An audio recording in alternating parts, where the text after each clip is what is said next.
So, I want to start off this morning by just admitting that I am a very flawed individual. And I'm going to take the next little bit and tell you all about some of my greatest flaws. And there's plenty of them. I have an open mic, so I can say pretty much whatever I want about how awful of a person I am. But to really kick things off, I thought I would just grab this mic and let you guys come up and maybe share some of your flaws. Does anybody want to start us off this morning? Nobody's rushing to the stage. That's about what I thought would happen. So I'll talk about my flaws. I'll talk about some of the things that probably irritate my family more than just about anything else. The first thing that you will learn about me and my many flaws is that I love to debate. It's a sport for me to see how quickly I can get somebody else frustrated in a debate. It's a pastime of mine. And there's times I will debate something I don't even believe in just because I want to see how far we can go with it. To go right alongside of that, I'm also hopelessly stubborn. You cannot change my mind about just about anything. I believe what I believe for a reason. You can ask Rob or any of our coworkers. Most of the way that we do things here are done my way because I'm the most stubborn person on staff. And I'm proud of that. The third flaw that I have is I also am hyper-competitive. I want to win absolutely everything. It's actually gotten to the point in our family where I don't play card games or any other kind of game. They'll ask me, like yesterday, we played some card games, and they invited me over and said, hey, do you want to play games? To which I always respond with the exact same question. Do you want me to play this game? Because I'm going to do everything possible to win. There was one time we were playing Monopoly Deal because we can't play the real Monopoly because I'm too competitive and will do everything it possibly takes to win. But we started playing the light version of Monopoly just so we can get through it quicker. But the problem is you can also pick on one person in order to win this game. And too often my eldest son, who continues to laugh from the top, knows exactly that I pick on him a little bit too much. So the question always when we play games is, do you really want me to play this game with you all? But the one I really want to talk about, the flaw that absolutely takes up the majority of my life, is I just can't stop thinking about something when I need to fix things. I'm a fixer. If you present me with a problem, and you want me to emotionally invest in this problem and just hear you out, I'm sorry, but most of the time in the back of my mind, I'm already thinking to 10 different solutions to your problem. It's who I am. I just try to fix things. And this problem is so bad for me, I probably need therapy for it, because a lot of times if we have a big enough problem with our church as far as something that needs to be fixed in the sound or lighting, sometimes I will fix smaller things to get my gears working in my mind so I can fix the bigger things. So I'm literally fixing little things so that I can then go to fix bigger things because my mind just can't stop turning once I have a problem in front of me. I have to fix it, and I will just obsess over it and think about it nonstop until I fix the problem. I am obsessed with fixing things.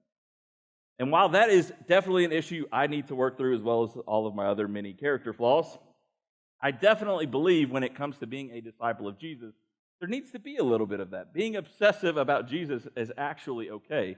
It might be something that we see biblically, and as we carry through our stories today, we're going to be in Matthew chapter 4 again, but I'm also going to cheat a little bit. I'm going to do Matthew, Mark, Luke, and John all in the same story. So if you don't have your phone out, if you haven't scanned the QR codes, I highly encourage you, if you don't want to just read along the screen, but you actually want to flip through the scriptures with us, pick up the sermon notes off the QR code because we're going to be in 4 different books reading through all of those today. But before we do that, I want to talk about one of the most passionate Christians I think that exemplifies today what a disciple of Jesus should look like. And that's Francis Chan. We were joking around before service about how Francis Chan talks and his giant hands while he's preaching. If you don't know who he is, you just have to look him up on YouTube. But the only thing that you can describe Francis Chan as is obsessive. But it's a beautiful thing because you listen to Francis Chan talk about his relationship with Jesus, and you can't help but want to emulate the exact same thing that he's doing. And if we're disciples, if we're trying to be disciples of Jesus, that's who I want to try to be like. He's so contagious with the way that he talks and the way that he acts. If you've read any of his books, he's got all sorts of things that he just seems to have this intimate relationship with God that not many people have. I've seen and met lots and lots of different ministers, but few people can actually just give off this amazing vibe of how much they believe and have a relationship with Jesus. And Francis Chan does that so well. So I highly encourage you, first of all, if you've never read any of his books, watched any of his sermons, look him up on YouTube. He's got all sorts of great stuff. But he today is almost what I think what the disciples had to have looked like years and years and years ago. So as we're reading through Matthew, we're going to go through again Matthew, Mark, Luke, and John, and we're going to see disciples chosen by Jesus.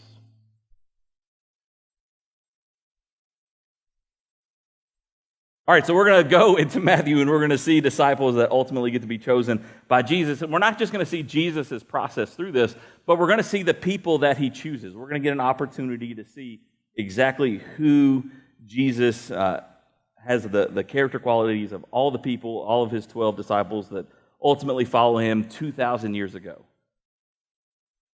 And it brings me to a question before we ever even get into it. The first question is this. If these are the people we want to look like, if we ultimately want to be like the disciples, or you want to be like a modern-day Francis Chan, the question we have to answer for ourselves today, first off, is why don't we look like these people? Why don't we give off the same kind of joy that Francis? Maybe you can think of another example in your head of the same kind of person. The biggest question around this, I think, it just centers around what's behind me on the screen, which is how can we become contagious believers of Jesus? Because when you witness somebody who has that kind of faith, you just sit there in awe, and you're like, I want to have what they have. I want to look like them. I want to know Jesus the way they know Jesus. And I can honestly say that people like Francis Chan that I've met in my life just give off that amazing feeling of how they have a relationship with Jesus. So to answer that question this morning, we're going to dive into not only the Jesus side of how he chose 4 of his 12 disciples, but we're also going to see what those men look like in their response to Jesus. And I believe that that answers this question. So we're going to be reading through Matthew, Mark, Luke, and John. I'm going to start with Matthew, then I'm going to go slightly out of order after that. But I need you to know, we're going to call these books the Gospels. And you've probably heard, if you've been to church at any point in your life, that people talking about delivering the gospel or talking about the gospel of Jesus Christ. All that is the story of the life of Jesus and what it means for our life, like what Rob talked about during communion. And so these books, Matthew, Mark, Luke, and John, the first 4 books of the New Testament, are commonly referred to as the Gospels. And if you've gone to church for any amount of time with us, you've heard myself or Rob from this stage talk about how important it is to recognize that in each of these 4 Gospels, they are written for a very specific reason. And what's really cool is when you're reading through these passages of Scriptures, a lot of times you'll see the same exact story in Matthew, Mark, Luke, and John, but they're told in 4 different ways because each author is different, writing to a completely different audience. And so as we read through Matthew, as we read through Mark, Luke, and John, we're going to see different details all about the same story. And by the end, we're going to have this beautiful picture of what Jesus calling his first 4 disciples actually look like. So, if you will, go ahead, grab your Bibles, pull them out, pull out your phone, scan the QR code, and we're going to read through chapter 4, verses 18 through 22 of Matthew. Picking right up where we left off last week with Rob, here's what it says. While walking by the Sea of Galilee, he saw 2 brothers, Simon, who's called Peter, and Andrew, his brother, casting a net into the sea, for they were fishermen. And he said to them, "Follow me, and I will make you fishers of men." Immediately, they left their nets and followed him. And going on from there, he saw 2 brothers, James, the son of Zebedee, and John, his brother, in the boat with Zebedee, their father, mending their nets, and he called them. Immediately, they left the boat and their father, and they followed him. So we see a lot of big details going on just in Matthew with this story. I'm going to go over a few of them for you, and this list is on the screen behind me. First, we see that Jesus meets Simon, who's also called Peter, and you'll see Peter referenced all through the rest of our series through Matthew. Very rarely will he ever be called Simon unless it's using his full name, like he's in trouble or something. He'll be called like Simon Peter when Jesus is reprimanding him or something like that. Kind of like when you were in trouble and your mom used your full name. That's how you knew you were in trouble, right? We'll mostly see him called Peter from then on, but Peter and his brother Andrew are the first people that Jesus meets up with, and then James and John. We know that there's some kind of relationship going on with these 2 sets of brothers, but we'll get into that more as we read some of the other books. The second big detail that we see is that they were fishermen. This would have been a pretty common trade at the time. As you know, we've been kind of going through, if you want to pull that first map back up, Mikey, real quick, that's got the big image on the front of it. You'll see the Sea of Galilee right at the top there with Bethany, Bethsaida, and Capernaum. And this is where Jesus starts a lot of his ministry. And he starts here because this is a very impoverished part of the world, especially the Middle East. These people would not have had a whole lot of money. They wouldn't have had a way to make a living, really. And so fishing was one of the best ways to do that. If you had a boat and some nets, you could easily make some fish, and you could eat, and you could also sell the fish to other people or trade that fish in order to have some of your other needs provided for. Now, what's weird is I've heard tons and tons of preachers speculate over these men being fishermen. And I've heard them read the same verses that I just read to you and draw different conclusions from the exact same words. So you probably heard me read, or you may have seen it on the screen behind me, that the second set of brothers, James and John, were mending their nets. And what's crazy is there's preachers that'll get up and say, oh, they were mending their nets because they were catching so much fish because they were such good fishermen, and Jesus was after them because they were so good at what they were doing.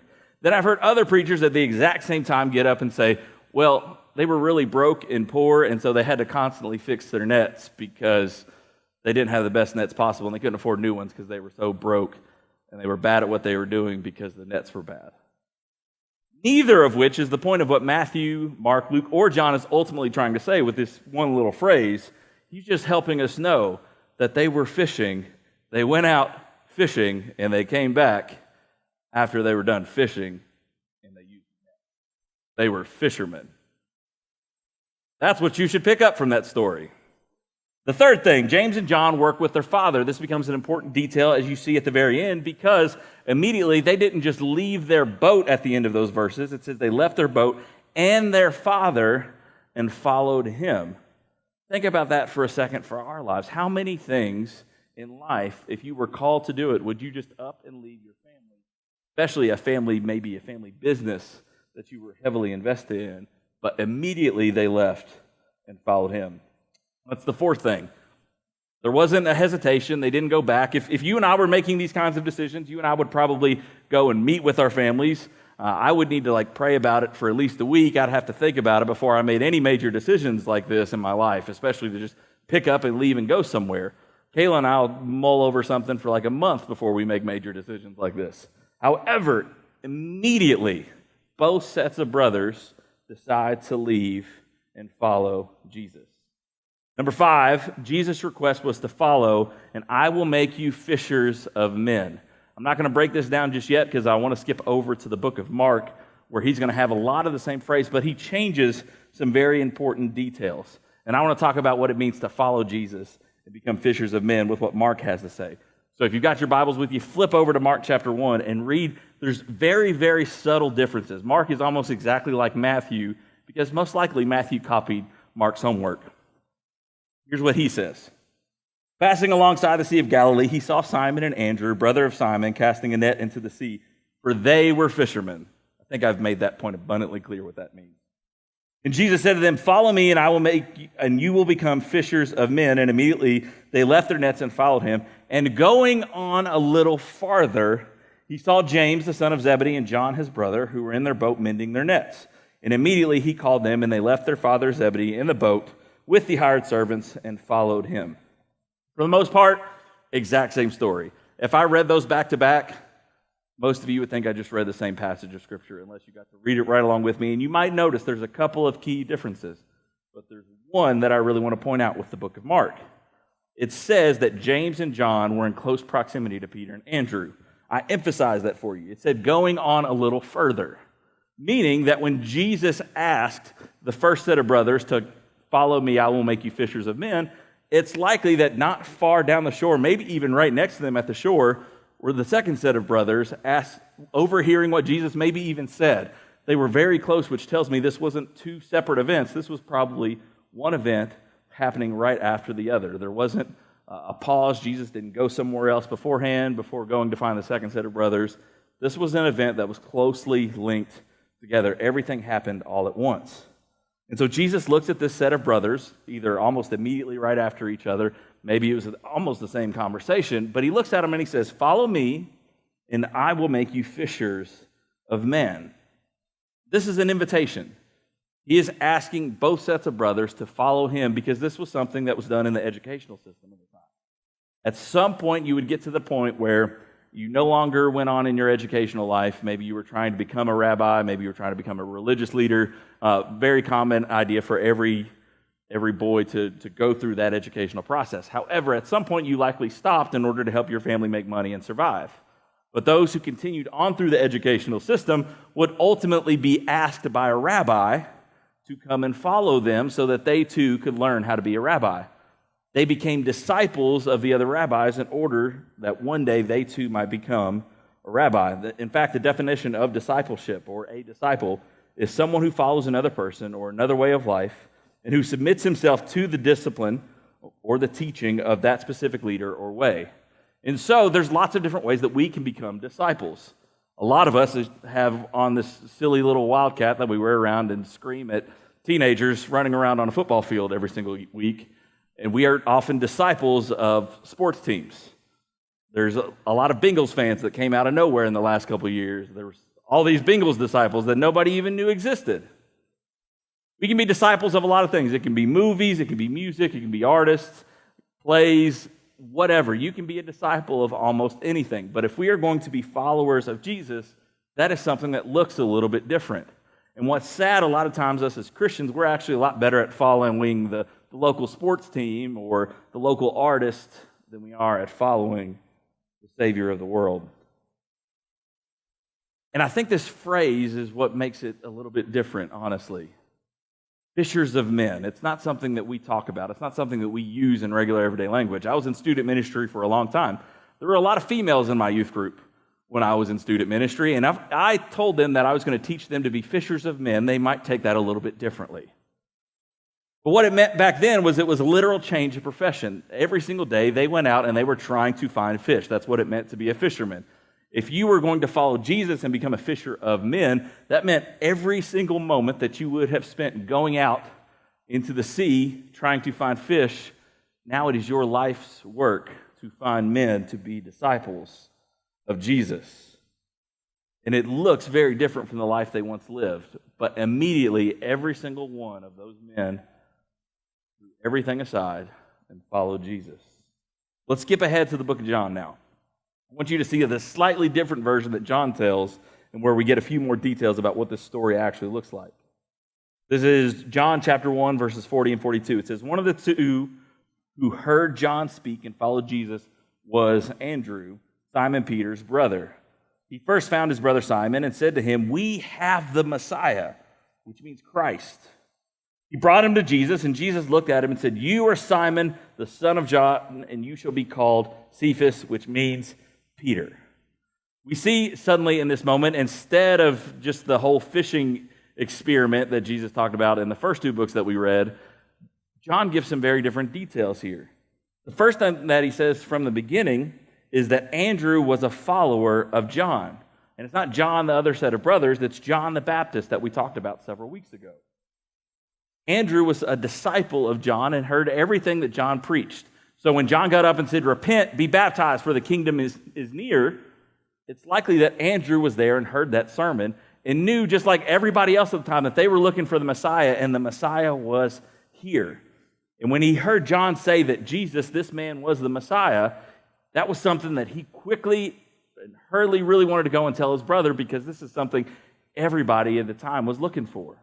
If you went back and you heard the first sermon that I talked about through the book of Matthew, you would see this was the perfect time for Jesus to come to earth, because not only the religious leaders were looking for the Messiah, but everyone was so tired because of the political system and how the religious system had even become political that they were ready for something new. Honestly, probably not too different of a time period from modern-day America. We want something different, and so did they. And they were excited to see the Messiah come. Second, Andrew actually brought Peter to Jesus. Means they probably were out fishing, saw Jesus in a crowd, and pointed him out from the sea, or so that Peter could ultimately meet Jesus. Andrew as well, because they knew that he was the Messiah. Third, we see that Andrew and Peter were looking for the Messiah. Like I said, this was a very big moment in their lives, because they finally have the guy that was going to bring peace, everything that they had hoped for. Let me recap. There's a lot of details there. This is available on your notes again, but in Matthew, we discover that Jesus meets Simon, Andrew, then James and John. They were fishermen. James and John worked with their father. Both sets of brothers immediately followed Jesus. Jesus requests to them, "I will make you fishers of men." In Mark, we saw that James and John were probably pretty close by when Jesus asked Peter and Andrew those questions. And then in John, we just learned that Andrew was a follower of John the Baptist, and Andrew brought Peter to Jesus, and Andrew and Peter were looking for the Messiah. All those details are great, but Luke is who brings it home for us. He's the one that helps us synthesize exactly what this event looked like. So I'm going to read from you in Luke chapter 5, verses 1 through 11. This is a little bit longer, so follow along on the screen with me. It says, "On one occasion, while the crowd was pressing in on him to hear the word of God, he was standing by the lake of Gennesaret." Don't get confused, that's still the Sea of Galilee, just a different name. "He saw two boats by the lake, but the fishermen had gone out of them and were washing their nets. Getting into one of the boats, which was Simon's, he asked him to put out a little from the land. And he sat down and taught the people from the boat. And when he had finished speaking, he said to Simon, 'Put out into the deep and let down your nets for a catch.' And Simon answered, 'Master, we toiled all night and took nothing. But at your word, I will let down the nets.' And when they had done this, they enclosed a large number of fish, and their nets were breaking. They signaled to the partners in the other boat to come and help them. And they came and filled the boats, so that they began to sink. But when Simon Peter saw it, he fell down at Jesus' knees, saying, 'Depart from me, for I am a sinful man, O Lord.' For he and all who were with him were astonished at the catch of fish that they had taken. So also were James and John, sons of Zebedee, who were partners with Simon. And Jesus said to Simon, 'Do not be afraid. From now on, you will be catching men.' And when they had brought their boats to land, they left everything and followed him." The story looks a little bit different when you hear it from Jesus' perspective. Suddenly, you see that Jesus was ministering nearby, which if you were here the last few weeks, you already saw that. We already talked about that with Rob's previous sermons, which if you haven't listened to that, go back and listen. The second thing, we see that Jesus actually met Peter before they came back to shore the second time. Jesus actually went out on the boat with them and taught on Peter's boat. Third, we see that he guided an overwhelming catch.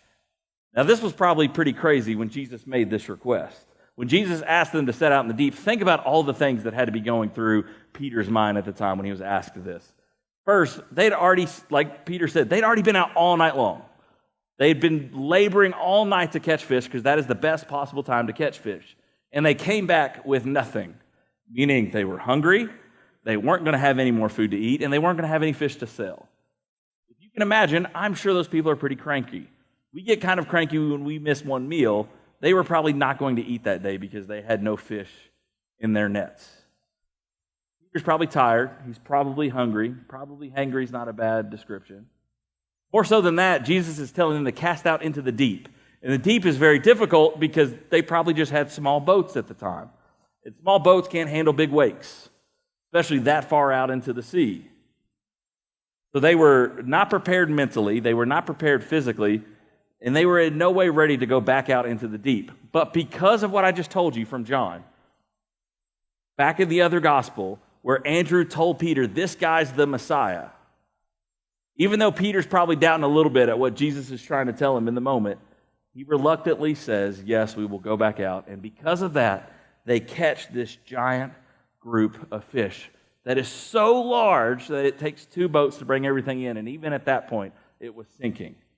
This is probably the biggest catch that they've ever had in their lives. So in that moment, Peter recognizes there's no way their skills and knowledge as a fisherman would have brought up that kind of catch. In fact, their skills that night brought them nothing. They went out into the most dangerous part of the water in the worst time of day to catch fish. Hauled in probably the biggest catch that they'd ever had. And it's in that moment that Peter is humbled. Recognizes who Jesus is. This guy truly must be the Messiah, because what we just experienced would have never happened apart from someone having a divine spirit about them. From there, we learn that the brothers were partners. So when Peter and Andrew are out at sea, it's most likely that James and John were in the boat next to them. The boat that they called for help from was probably James and John trying to pull in their boats as well. So when we see them go back to shore and they're fixing their nets, now you know why. It was because they had helped carry in the giant load of fish. But my favorite thing about the difference in what Luke says compared to everybody else is that last verse. It says, and when they had brought their boats to land, they left everything and followed him. You got from the other Gospels that they left their boat, they left their father, all that stuff. But Luke says that they immediately left everything and followed him. So put that all up on the screen, all the details that we've got right there. I'm not going to read over every single one of them because you can find this in your notes, and you can see every single detail that is different between these 4 books. It paints a very different picture. In fact, I think it probably looks something like this based off of all these details. Most likely, Jesus is walking through the area, and he's been teaching and healing, so much so that word has spread about who Jesus is. People are wondering, people are trying to figure out exactly what he's all about, and so crowds of people probably started to follow Jesus through this really impoverished area of Capernaum. And so when Jesus goes to the Sea of Galilee, there's probably a giant crowd of people behind him, hanging on every word, waiting for him to say something new, or they might be bringing their loved ones to be healed of whatever afflicted them. While that was going on, Peter, Andrew, James, and John are probably coming in from the night trying to get over themselves at how lousy of a night they had trying to catch fish. As they're coming back to shore, Andrew probably raises up his head after he'd been depressed from not catching any fish. A crowd of people following the man that John the Baptist told him about. At that point, Andrew had to turn around and look at Peter and tell him, that's the guy, that's the Messiah. Let's go and see what he has to say. He probably signals to his buddies, James and John and their father, and they all bring their boats to shore to try to find Jesus. They expect him to start teaching at any moment, so they get out and they start repairing their nets from the night's work, when all of a sudden, the guy they've been looking for walks up to them and asks to use their boat. And of course, if you're the guy who's been looking for the Messiah for so long, you're real quick to say, yeah, Jesus, use whatever you want. And not only does he spend time teaching you and talking to you about the kingdom of heaven, but then he tells you to do something that's a little bit difficult. He tells them, now that you've heard what I have to say, go, cast your nets into the deep. Peter, probably remembering the frustrating feeling that he had before, reluctantly agrees to go out. As I said before, they come back with the greatest catch they ever. As they pull their boats ashore to figure out what to do with all these fish, not only are their bellies now going to be full, but they have all these fish that they can now sell and barter with. Yet maybe all the things that they'd ever dreamed about having. Maybe they were going to go back and be able to do stuff with their home or get some new cows, goats, whatever it might be. All the things that they probably had dreamt about was now coming true. Looks at the 2 sets of brothers.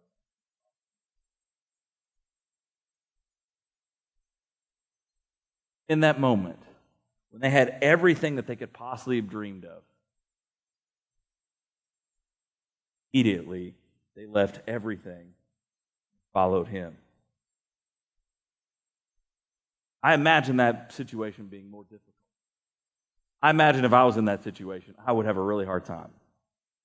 If you gave me everything in my wildest dreams, I would have a hard time following. Most of the time, our dreams get in the way. Most of the time, we struggle to follow Jesus because we're chasing other things. Goals that we have, there's things that we want to achieve. Like, for example, I desperately want to get my PhD.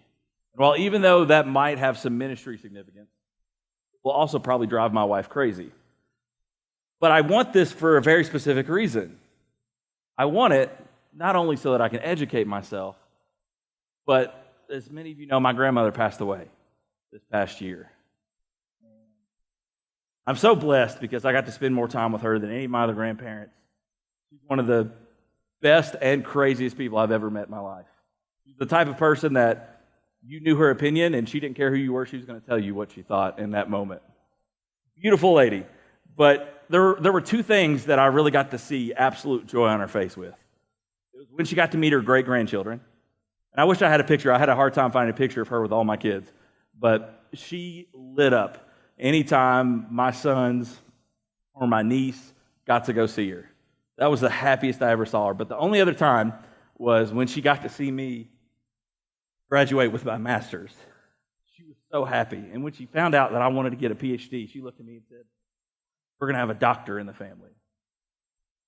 And she was joking because like all of my family are nurses, and so I was finally going to be the doctor to all the nurses. But it brought her so much joy to think that I was going to get my PhD. And now I have this obsession with trying to get it. I have this goal that I want to achieve, but I also know that Jesus has called me to do so many things in ministry. While he might have that for me down the road, it's not something I can immediately pursue. Even though that's a godly dream and goal, it's those kind of things that often get in the way because we have these people's opinions that we value. We have these things in our lives that we value that we want to chase after. But a lot of times it's a distraction. And to prove that to you, I want to follow an exercise with each and every person here. I want you to close your eyes. This is something I try to do in my life to keep myself in check all the time. I want you to close your eyes, and I want you to imagine for just a second that I want you to picture your dream house.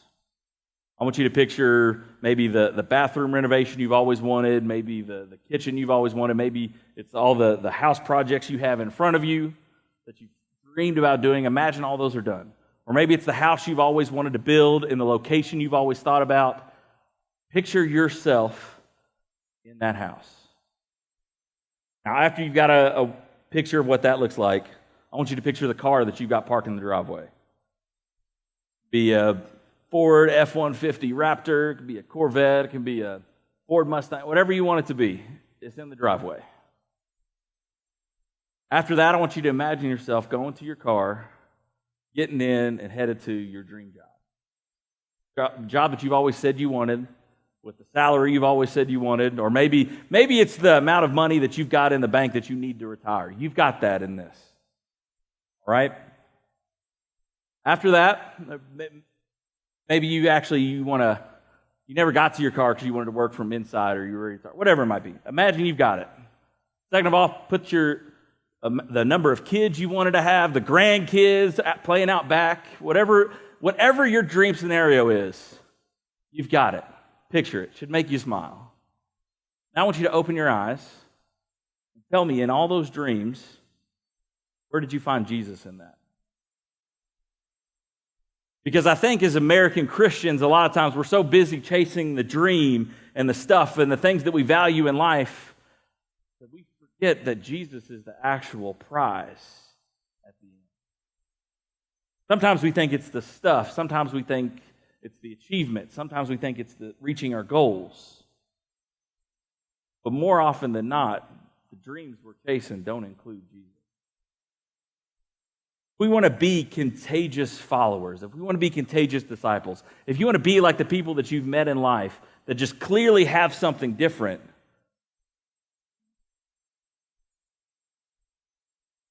maybe it means pursuing something in your life that's, Jesus. So I'm going to call the band back up to play, and I've got one main point for you today. If you want to be that contagious type of Christian, here's the point. We will not hesitate to follow Jesus. We'll do so immediately like the disciples did. Jesus becomes bigger than our own personal desires.